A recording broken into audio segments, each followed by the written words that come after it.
તો લોકસભાની ચૂંટણી પહેલા અરવિંદ કેજરીવાલ વધુ એક કેસમાં ફસાય તેવા અણસાર છે। દિલ્હી સરકારના વિજિલન્સ વિભાગે દિલ્હીની સરકારી હોસ્પિટલમાં નકલી દવાઓ આપતી હોવાનો રિપોર્ટ આપ્યા બાદ તેને પગલે દિલ્હીના લેફ્ટનન્ટ ગવર્નર વીકે સક્સેનાએ મુખ્ય સચિવ નરેશ કુમારને તપાસનો આદેશ આપ્યો છે। બીજી તરફ ભાજપે આ દવાઓ કેજરીવાલના આશીર્વાદથી પૂરા પાડવામાં આવતી હોવાનો આક્ષેપ કરતા લેફ્ટનન્ટ ગવર્નરે સીબીઆઈ તપાસનો સંકેત આપતા કેજરીવાલ ફરતે ગાડીઓ કસવાના અણસાર પણ જોવા મળી રહ્યા છે। લેફ્ટનન્ટ ગવર્નરે આ નકલી દવાઓ દિલ્હીથી સરકારી હોસ્પિટલો ઉપરાંત મોહલ્લા ક્લિનિક્સમાં પણ અપાતી હોવાની આશંકા વ્યક્ત કરી છે। તેમણે દવાઓની ખરીદીમાં થઈ રહેલા ખર્ચ અંગે ચિંતા વ્યક્ત કરી અને ભ્રષ્ટાચારની આશંકા વ્યક્ત કરી છે। આપનું કહેવું છે કે સરકારી લેબોરેટરીમાં મોકલાયેલા 43માંથી 3 સેમ્પલ ટેસ્ટમાં ફેલ ગયા છે, જ્યારે ખાનગી લેબમાં 5 સેમ્પલ ક્વોલિટીને અનુરૂપ નહોતા એવો રિપોર્ટ કેજરીવાલને ફસાવવા માટે બનાવવામાં આવ્યો છે।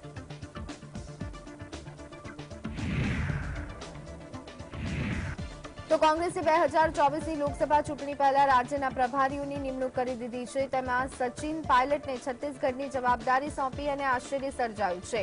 કોંગ્રેસ સાથે રાજસ્થાન અત્યંત મહત્વપૂર્ણ છે, ત્યારે લોકસભાની ચૂંટણી વખતે પાયલટને રાજસ્થાનથી દૂર રાખવાનો નિર્ણય લેવામાં આવતા સમર્થકોમાં આઘાત છે। તેમનું માનવું છે કે રાજસ્થાન લોકસભાની 25 બેઠકોમાંથી અડધાથી વધારે બેઠકો પર પાયલોટ પ્રભાવ પાડી શકે તેમ છે। લોકસભાની ચૂંટણીમાં રાજસ્થાનમાં કોંગ્રેસને પાયલોટ જ જીતાડી શકે છે, પણ અશોક ગેહલોત સામે હાઈકમાન્ડ ઝૂકી ગયું છે। કોંગ્રેસના નેતા પણ પાયલોટ અંગે લેવાના નિર્ણયથી આશ્ચર્યમાં છે। તેમનું માનવું છે કે હાઈકમાન્ડ જ્યોતિરાદિત્ય સિંધિયાના કિસ્સામાં કરેલી ભૂલ દોહરાવી રહ્યું છે। સિંધિયાને પણ મધ્યપ્રદેશના રાજકારણથી દૂર રાખવા માટે લોકસભાની ચૂંટણી વખતે ઉત્તર પ્રદેશના પ્રભારી બનાવી દેવાયા હતા અને તેના કારણે અકળાયેલા સિંધિયાએ અંતે કોંગ્રેસને રામ રામ કરી અને ભાજપનો ખેસ પહેરી લીધો હતો। વિપક્ષી સાંસદોના સસ્પેન્શનને મામલે સત્તાધારી અને વિપક્ષો સામસામે આવી ગયા છે, ત્યારે ઉપરાષ્ટ્રપતિ જગદીપ ધનખડે સમાધાન માટે પહેલ કરી છે। ધનખડે કોંગ્રેસના નેતા મલ્લિકાર્જુન ખડગેને ક્રિસમસના દિવસે પોતાના નિવાસસ્થાને તેમને અનુકૂળ હોય તે સમયે આવવા માટે નિમંત્રણ આપ્યું છે। ધનખડે સાંસદોના સસ્પેન્શન ઉપરાંત વિપક્ષો બીજા મુદ્દાઓ અંગે ચર્ચા કરી અને ઉકેલ લાવવાની પણ તૈયારી બતાવી છે। ધનખડે ખાસ કરી અને લખેલા પત્રમાં ગઈ ગુજરી ભૂલને આગળ વધવા પણ અપીલ કરી છે। સૂત્રોનું કહેવું છે કે ધનખડ મોદી સરકારના આજ્ઞાંકિત છે, એ જોતા તેમણે મોદીના કહેવાથી આ પહેલ કરી છે એ દેખીતી વાત છે। વિપક્ષી સાંસદોને સસ્પેન્ડ કરી દેવાયા તેના કારણે વિદેશમાં ભારતની છાપ ખરડાઈ રહી છે। ભારત સરકાર વિપક્ષને દબાવી દેવા માંગે છે એવી ટીકાઓ થઈ રહી છે કે આ ટીકાઓ રોકવા માટે હવે સરકાર વિપક્ષ સાથે સમાધાન ઈચ્છે છે।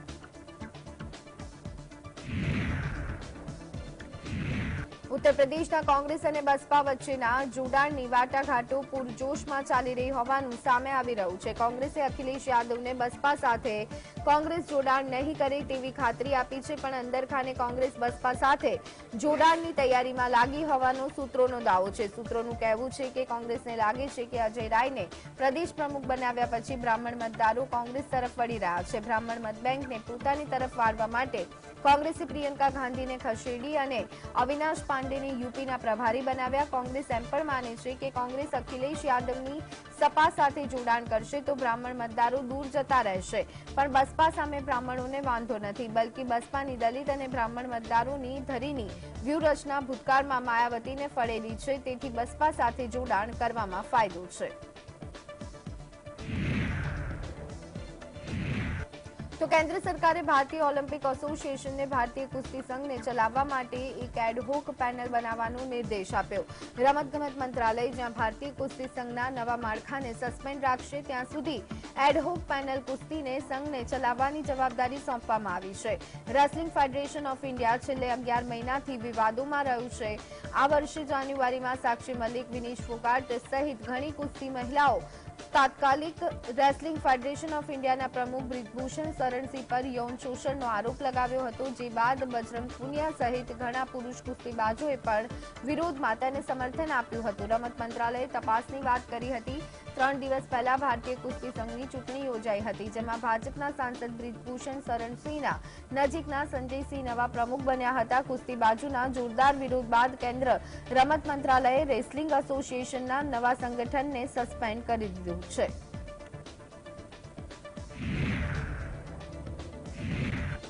કેન્દ્રીય રમત મંત્રાલયે રેસલિંગ ફેડરેશન ઓફ ઇન્ડિયાના નવા ચૂંટાયેલા સંગઠનને સસ્પેન્ડ કરવાનો નિર્ણય કર્યો ત્યારે આ વિશે પ્રતિક્રિયા આપતા કુસ્તીબાજ સાક્ષી મલિકે જણાવ્યું, મેં હજી સુધી લેખિતમાં કંઈ જોયું નથી. મને ખબર નથી કે માત્ર સંજય સિંહ કે સમગ્ર નવા સંગઠનને સસ્પેન્ડ કરવામાં આવ્યા છે. અમારી લડાઈ સરકાર સાથે નથી પરંતુ કુસ્તીબાજો માટે છે. મેં મારી નિવૃત્તિ જાહેર કરી દીધી છે પરંતુ હું ઈચ્છું છું કે આવનારા કુસ્તીબાજોને ન્યાય મળવું જોઈએ. તેમણે કહ્યું કે અમે ઈચ્છીએ છીએ કે રેસલિંગ એસોસિએશનમાં મહિલા પ્રમુખ હોય તો એક સારું ફેડરેશન બનાવવામાં આવે જેથી ભવિષ્યમાં આ ક્ષેત્રમાં આવનારી છોકરીઓ પોતાને સુરક્ષિત અનુભવે. पहले तो पुख्ता सबूत नहीं है कि ऑन रिटर्न नहीं आया है कि फेडरेशन रद्द हुई है या सिर्फ संजय सिंह को रद्द किया जा रहा है, तो रद्द किया गया है. तो जैसा भी मुझे प्रॉपर तरीके से पता चलेगा मैं आपके साथ ज़रूर बातचीत करूँगी. देखो वो उनका पॉलिटिकल है, वो उनका एजेंडा है, लेकिन हमारी जो लड़ाई है वो सरकार से ना थी और ना आगे रहेगी. हमारी लड़ाई सिर्फ एक आदमी से थी. हमारी लड़ाई जो है महिलाओं के लिए थी, फेडरेशन में जो बेटियां हैं, जो नए रेसलर्स हैं उनके लिए थी. और बस ये लड़ाई हम लड़ रहे हैं अपने तरीके से जैसे भी है. मैं तो संन्यास का मैंने अनाउंस किया है और बस यही चाहूँगी कि जो आने वाली बेटियां हैं, बच्चे हैं, उनको न्याय. તો ખેલ મંત્રાલય દ્વારા ભારતીય કુસ્તી સંઘને સસ્પેન્ડ કરી દીધા બાદ ભાજપના સાંસદ અને કુસ્તી સંઘના પૂર્વ પ્રમુખ બ્રિજભૂષણ શરણસિંહે કહ્યું છે કે સાક્ષીએ સંન્યાસ લીધો છે અને હવે હું પણ કુસ્તીમાંથી સંન્યાસ લઉં છું, તેથી વાતને અહીં જ સમાપ્ત કરવામાં આવે. રેસલિંગ ફેડરેશનના પૂર્વ પ્રમુખ બ્રિજભૂષણ શરણસિંહે ફેડરેશનના સસ્પેન્શન સામે વાંધો વ્યક્ત કર્યો. તેમણે પ્રેસ કોન્ફરન્સમાં કહ્યું કે ગોડામાં ફરીથી નેશનલ ચેમ્પિયનશીપનું આયોજન કરવામાં આવી રહ્યું છે જેથી રમતનું વાતાવરણ ફરી શરૂ થઈ શકે. ફેડરેશન પર પ્રતિબંધ મૂકવાને બદલે સરકારે ચેમ્પિયનશીપને પોતાની દેખરેખ હેઠળ રાખવી જોઈએ જેથી ખેલાડીઓને નુકસાન ન થાય. बच्चों का 15 साल के बच्चों का और 20 साल के बच्चों का साल खराब ना जाए और खेल का वातावरण फिर से शुरू हो, इसलिए नंदनी नगर में इसे कराने का फैसला आम सहमति से लिया गया. 25 के 25 फेडरेशनों ने अपनी लिखित और मौखिक दोनों सहमति दे रखी है. खैर मुझे इस पर कुछ नहीं कहना. બ્રિજભૂષણે કહ્યું કે કુસ્તી સંઘની ચૂંટણી લોકતાંત્રિક રીતે થઈ છે. હવે મેં રેસલિંગ એસોસિએશનમાંથી નિવૃત્તિ લીધી છે. સરકારના નિર્ણય પર જે પણ ચર્ચા કરવાની હોય તે નવું ફેડરેશન કરશે. મારે તેની સાથે કોઈ લેવા દેવા નથી. तो सर आने वाले समय में सर जो एक हो रही है उसमें आपकी कोई भूमिका नहीं होगी है? जो भी होने वाला है चाहे कानूनी. देखिए लोकतांत्रिक तरीके से प्रजातांत्रिक तरीके से सरकार की ही इच्छा पर सुप्रीम कोर्ट के आदेश पर चुनाव संपन्न हुआ. पूरी बॉडी बन गई है, पूरे के पूरे मेंबर चुने जा चुके हैं. अब उनको सरकार से बात करना है या उनको कहीं कानूनी सलाह लेना है तो ये मेरा काम नहीं है. मेरे पास बहुत काम है. हमने ये मेरा काम नहीं है, ये मेरा काम नहीं है. સંજય સિંહ સાથેના સંબંધો અંગે બ્રિજભૂષણે કહ્યું કે કુસ્તીમાં મારા ઘણા બધા લોકો સાથે સંબંધ છે. देखिए करीबी तो आप भी मेरे हैं. संजय सिंह भुइयार हैं और मैं राजपूत हूं, छत्री हूं, तो संबंध हो सकता है, दोस्ती हो सकती है. कुश्ती से जुड़े हैं वो 15 साल से, तो कुश्ती में कौन ऐसा है जिससे मेरी जान पहचान नहीं होगी या मेरे संबंध नहीं होंगे. आपके दबदबे पर क्या असर पड़ेगा जो आपका दावा? देखिए जो आई वो गई, अब मुझे आगे देखना है. સાક્ષી મલિકના સંન્યાસ અંગે બ્રિજભૂષણે કહ્યું કે હવે તેમણે પણ સંન્યાસ લીધો અને મેં પણ સંન્યાસ લઈ લીધો છે. વાત સમાપ્ત થઈ ગઈ. तो मेरा रोल समाप्त, आपके लिए समाचार समाप्त. उनका भी संन्यास, मेरा भी संन्यास. ખેલ મંત્રાલયે રેસલિંગ ફેડરેશન ઓફ ઇન્ડિયાની નવી બોડીને સસ્પેન્ડ કરી દીધી હતી. આ નિર્ણય બાદ બ્રિજભૂષણ ભાજપના રાષ્ટ્રીય અધ્યક્ષ જેપી નડ્ડાને મળ્યા હતા. Bureau report, GSTV. Wrestling federation of ઇન્ડિયાના નવા પ્રમુખ તરીકે સંજય સિંહની પસંદગી કરવામાં આવી હતી. જોકે સાક્ષી મલિકની નિવૃત્તિની જાહેરાત બાદ વિવાદ સર્જાયો હતો. કેન્દ્રીય રમત મંત્રાલયે સંજય સિંહ સહિત રેસલિંગ ફેડરેશનના નવા સંગઠનને સસ્પેન્ડ કરી દીધું છે.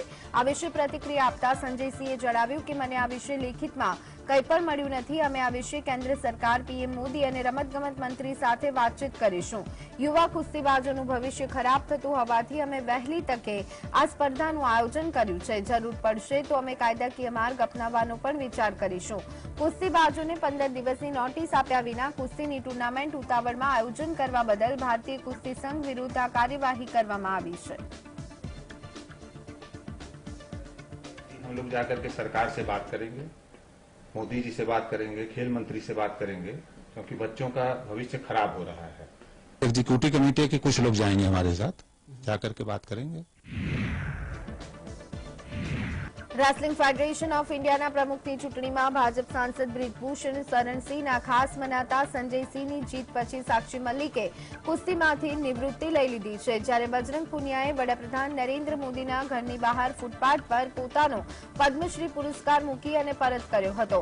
બજરંગ પુનિયા અને સાક્ષી મલિક એ પછી પ્રિયંકા ગાંધીને મળતા બંને કોંગ્રેસમાં જોડાઈ અને લોકસભાની ચૂંટણી લડે તેવી અટકળો તેજ બની છે. સૂત્રોનું કહેવું છે કે કોંગ્રેસ બજરંગ અને સાક્ષી બંનેને લોકસભાની ચૂંટણીમાં હરિયાણામાંથી ટિકિટ આપી શકે છે.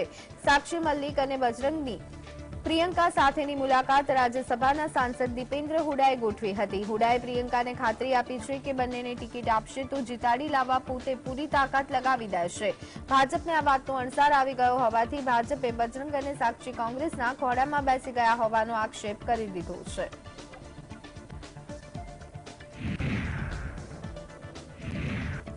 દિલ્હી સરકારના મંત્રી સૌરભ ભારદ્વાજે જણાવ્યું છે કે અત્યાર સુધીમાં ભાજપનો વોટ શેર 40%થી ઓછું છે. વર્ષ 2024ની લોકસભાની ચૂંટણીમાં જો વિપક્ષ ઇન્ડિયા ગઠબંધનના સાક્ષી પક્ષના લોકો દરેક બેઠક પર એક સાથે ચૂંટણી લડશે, એટલે કે તમામ બેઠક પર ભાજપ સામે વિપક્ષ ઇન્ડિયા ગઠબંધનનો ઉમેદવાર હશે, ત્યારે ભાજપ 50%થી વધુ મત મેળવી શકશે નહીં. 5 રાજ્યની વિધાનસભાની ચૂંટણીમાં કુલ મત કોંગ્રેસ પાર્ટીને ભાજપની સરખામણીએ વધુ મળ્યા છે. આવી સ્થિતિમાં ભાજપ માટે લોકસભાની ચૂંટણીમાં જીત મેળવવી ખૂબ જ પડકારજનક બનશે. पार्टी का जो वोट शेयर था वो 40% या उससे कम रहा है. ऐसे में अगर अपोजिशन यूनाइट हो जाती है, इंडिया ब्लॉक यूनाइटेड चुनाव लड़ता है और हर लोकसभा क्षेत्र के अंदर Bharatiya Janata party versus India का कैंडिडेट होता है, तो भारतीय जनता पार्टी के पास और कोई तरीका ही नहीं है. 50% से ज्यादा वोट अगर भारतीय जनता पार्टी नहीं लाएगी तो वो हार जाएगी. अब ये जादू कैसे करेंगे ये देखने वाली बात है, क्योंकि जो 3 राज्यों में भी जो चुनाव हुए उसके अंदर भी अगर मुझे याद है तो अगर टोटल वोट्स देखे जाएं तेलंगाना के और इन राज्यों के, नॉर्थ इंडिया के राज्यों के, तो टोटल वोट्स जो हैं कांग्रेस के बीजेपी से ज्यादा बताए गए हैं. નેશનલ કોન્ફરન્સના સાંસદ ફારૂક અબ્દુલ્લાએ જણાવ્યું કે કાશ્મીર ભારતનો ભાગ હતો, ભારતનો ભાગ છે અને ભારતનો ભાગ રહેશે. જો આપણે આતંકવાદને સમાપ્ત કરવા માંગીએ છીએ તો તેના પર કામ કરવું પડશે. કાશ્મીરમાં પર્યટકો આવી રહ્યા છે. જો એક પણ ટુરિસ્ટ આતંકવાદનો નિશાન બની ગયો તો પર્યટન ઘટી જશે. કેન્દ્ર સરકારે એવી વિચારવું જોઈએ કે માત્ર પોલીસ અને સેનાની મદદથી કાશ્મીરમાં આતંકવાદ સમાપ્ત નહીં થાય, તેના મૂળ મુદ્દાઓ પર કામ કરવું પડશે, જેથી આતંકવાદ સમાપ્ત થશે. કેન્દ્ર સરકાર દાવો કરે છે કે કાશ્મીરમાં સ્થિતિ સારી છે, પરંતુ જે ઘટનાઓ બની રહી છે કંઈક બીજું જ દર્શાવે છે. કેન્દ્ર સરકારે આ સમસ્યાનો ઉકેલ શોધવો જોઈએ. इसे आतंकवाद का मुकाबला करने के लिए मरकज की हुकूमत को सोचना चाहिए कि सिर्फ फौज, पुलिस, इससे ये आतंकवाद खत्म नहीं होगा. इसकी बुनियादें जो हैं उनको देखना पड़ेगा और उन बुनियादों को ठीक करने की कोशिश करनी पड़ेगी जिससे कि ये आतंकवाद खत्म हो. मरकज तो कहता है कि बहुत अच्छा हो गया है, हम लोग बिल्कुल ठीक है, हमकी डोरी है यहाँ पे. आप कहते हैं यहाँ पे ये हो रहा है, या तो हमारी नजर और आपकी नजर में फर्क है, उनकी नजर को दिखता नहीं है. જમ્મુ કાશ્મીરમાં ફરી એકવાર આતંકવાદીઓએ ટાર્ગેટ કિલિંગની ઘટનાને અંજામ આપ્યો. આતંકવાદીઓએ કાશ્મીરના બારામુલામાં નિવૃત્ત એસએસપી મોહમ્મદ શફીની ગોળી મારી અને હત્યા કરી નાખી. કાશ્મીરમાં ખાસ કરી અને ચોથા દિવસમાં ત્રીજી આતંકી ઘટના છે. જમ્મુ કાશ્મીરના બારામુલામાં આતંકવાદીઓએ નિવૃત્ત એસએસપી મોહમ્મદ શફી મીરને ગોળી મારીને હત્યા કરી હતી. શફી ગંતમુલા શેરી મસ્જિદમાં સવારની નમાઝ અદા કરી રહ્યા હતા. તે સમયે આતંકવાદીઓએ તેમના પર ગોળીબાર કર્યો. હોસ્પિટલમાં લઈ જતી વખતે તેમનું મોત થયું. મોહમ્મદ શફીના ભાઈએ જણાવ્યું કે તેમને 4 ગોળીઓ વાગી હતી. કાશ્મીર ઝોન પોલીસે સોશિયલ મીડિયા પ્લેટફોર્મ પર આ હુમલાની વિગત પોસ્ટ કરીને માહિતી આપી. આ વિસ્તારમાં હુમલાખોરોની શોધખોળ શરૂ કરવામાં આવી છે. अजान के वक्त मैं अजान सुन रहा था, मैं सोया था, लेकिन अजान सुन रहा था. उसके बाद जब उसने अशहदु अल्लाह इलाहा इल्लल्लाह पढ़ा तो फायर की आवाज हो गई. मैं समझा क्योंकि हमारी माइक खराब थी, मैं समझा शायद क्योंकि मैं ही ठीक करता था, मैं समझा मत माइक खराब हो गई या उसका मत कुछ फट गया, उसी की आवाज आ गई. हमने बस सीरियसली नहीं लिया. उसके बाद मेरी बहू ने खिड़की से, क्योंकि हम नमाज पढ़ने के लिए उठ रहे थे, मेरी बहू ने कहा कि उधर रोने की आवाज आ रही है. बाद में हम गए वहां पर, उधर मेरा भाई, तो मुझे ज़हन में आया कि कुछ हुआ है. मैं फौरन दौड़ के आया तो यहाँ मैंने मेरा भाईजा है मोहम्मद इकबाल मीर, तो मैंने उसको बुलाया. उन्होंने कहा वो शफी अंकल के साथ बारामूला गए. तो तब पता चला बारामूला से हमें मैसेज आ गई कि इनको गोलियां लगी है. ये पता नहीं है भाई कि गोली कहाँ से आई कहाँ से. जब हम मौके बाद पर पहुंचे तो हमने देखा जो यहाँ पर हमारी माइक लगी अजान के लिए, उसके पीछे एक खिड़की है, कोई खिड़की का शीशा पूरा थोड़ा टूट चुका था और उसके वो छींटे मस्जिद के जाने मस्जिद में गिरे थे सारे. મોહમ્મદ શફી 2012માં નિવૃત્ત થયા હતા. તેઓ નમાઝ અદા કરી રહ્યા હતા. તે વખતે અચાનક તેમના પર ગોળીબાર થયો હતો. જમ્મુ કાશ્મીરમાં છેલ્લા 4 દિવસમાં આ ત્રીજી મોટી આતંકવાદી ઘટના છે. આ પહેલા 21 ડિસેમ્બરે રાજૌરીમાં આતંકીઓએ સેનાના કાફલા પર હુમલો કર્યો હતો, જેમાં 5 જવાન શહીદ થયા હતા. कि यहाँ मिलिटेंसी भी उठी तो मगर यहाँ इस गांव में हर एक अपने अपने तरीके से ठीक चला और ऐसा कभी वाक़ा नहीं हुआ, न क्रैकडाउन हुआ, न हमें लोगों को तंग किया गया. हम बहुत मजे से चलते थे यहाँ पर. इस सानिया से हम बहुत परेशान हो गए. उनके लिए क्या कहना चाहोगे जिन्होंने ये काम किया, जिन्होंने इनको मारा? उनको ऐसा होना चाहिए कि सख्त से सख्त सजा मिलना चाहिए, सख्त से सजा मिलना चाहिए और हक बहक होना चाहिए. Always and every time targeting police officers, whether serving officers who go on leave or retired police officers. This is a retired police officer who was praying in a mosque and fired upon by a terrorist. The intent was to create some sort of a Hindu-Muslim violence. People are very matured. They understand Pakistan's intent and under no circumstances they will fall a prey to this.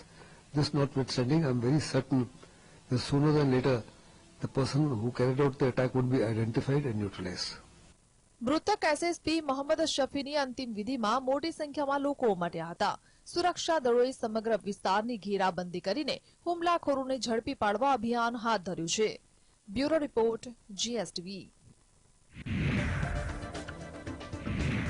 મહારાષ્ટ્રના ઉપમુખ્યમંત્રી દેવેન્દ્ર ફડણવીસે જણાવ્યું છે કે PM Modi તેમના vision થકી દેશને વર્ષ 2047 સુધીમાં વિકસિત ભારત બનતા જોવા માંગે છે. તેમણે દાવો કર્યો છે કે વિકસિત ભારતની પરિકલ્પના ભગવાન રામના રામ રાજ્ય જેવી હોવી જોઈએ, જ્યાં અંતિમ વ્યક્તિનું પણ એ જ સ્થાન હશે જે રાજાનું સ્થાન છે, એટલે કે ત્યાં તમામ લોકો સમાન હશે અને લોકો વચ્ચે અસમાનતા નહીં હોય. દેશમાં આવી સ્થિતિનું નિર્માણ થાય તેવી અમારી સૌની પ્રાર્થના છે. 22 જાન્યુઆરીના રોજ અયોધ્યાના રામ મંદિરમાં प्राण प्रतिष्ठा कार्यक्रम योजવામાં આવશે. આ તમામ ભારતીય લોકો માટે ભાવુક કરનારી ક્ષણ હશે.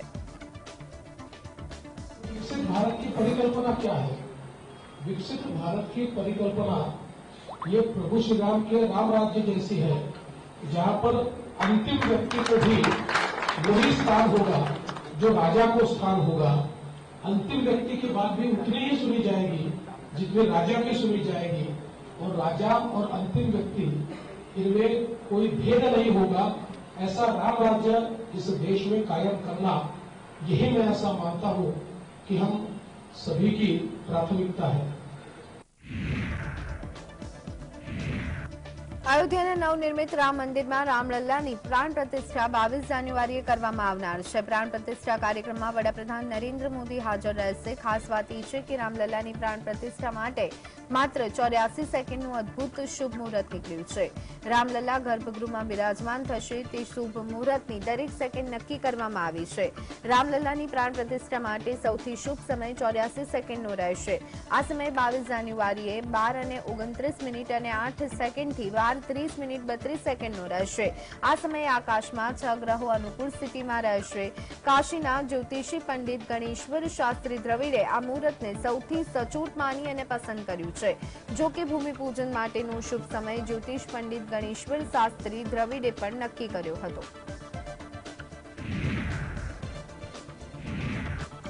ઉત્તરાખંડ સરકારે ઇતિહાસમાં પહેલીવાર ઐતિહાસિક શિયાળુ ચારધામ યાત્રા યોજવાનો નિર્ણય કર્યો છે। સામાન્ય રીતે ઉનાળામાં ચારધામ યાત્રા યોજાતી હોય છે। જગતગુરુ શંકરાચાર્ય અવિમુક્તેશ્વરાનંદ યાત્રાનો શુભારંભ કરાવશે।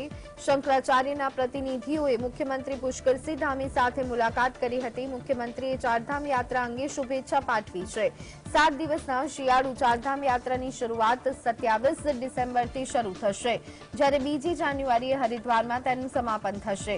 જ્યોતિર્મઠના એક પ્રતિનિધિ મંડળે મુખ્યમંત્રી ધામીની મુલાકાત કરી અને તેમનું શિયાળુ ચારધામ યાત્રાનું આમંત્રણ પાઠવ્યું છે। 2500 વર્ષ પહેલા આદિગુરુ શંકરાચાર્ય દ્વારા સ્થપાયેલ પરંપરાઓને આગળ વધારવા શંકરાચાર્ય શિયાળુ પૂજા સ્થળોની યાત્રા કરી રહ્યા છે। આદિગુરુ શંકરાચાર્ય પરંપરાના ઇતિહાસમાં પ્રથમવાર જ્યોતિપીઠ આચાર્ય ચારધામના પૂજા સ્થળોની તીર્થયાત્રા કરશે। કોંગ્રેસનો નવો વેરિયન્ટ JN.1 હવે માત્ર ચીન, સિંગાપુરમાં જ નહીં પરંતુ ભારતના ઘણા ભાગોને લપેટમાં લઈ રહ્યું છે। આ નવા વેરિયન્ટે કેરળ, કર્ણાટક, મહારાષ્ટ્ર અને ગોવાના અનેક ભાગોને ભરડામાં લીધા છે। અમેરિકાના આ નવા સબ વેરિયન્ટ JN.1 સાથે કોરોનાએ ફરી એક વખત ડરાવવાનો પ્રયત્ન શરૂ કર્યો છે, પરંતુ નિષ્ણાંતોનું કહેવું છે કે તેનાથી મૃત્યુની સંખ્યા અને હોસ્પિટલમાં દાખલ લોકોની સંખ્યામાં એટલો વધારો થયો નથી જેટલો ડેલ્ટા વેરિયન્ટના સમયે થયો હતો। પરંતુ આ દરમિયાન કોરોના સંબંધિત એક નવી રિસર્ચે બધાને ચોંકાવી દીધા હતા। માહિતી અનુસાર આ ખતરનાક વાયરસ માત્ર સ્વાદ અને ગંધને જ નહીં પરંતુ ગળાને પણ ભારે નુકસાન પહોંચાડી શકે છે। એક કેસમાં 15 વર્ષની છોકરીએ કોરોના વાયરસને કારણે પોતાનો અવાજ ગુમાવ્યો હોવાનો ખુલાસો પણ થયો છે।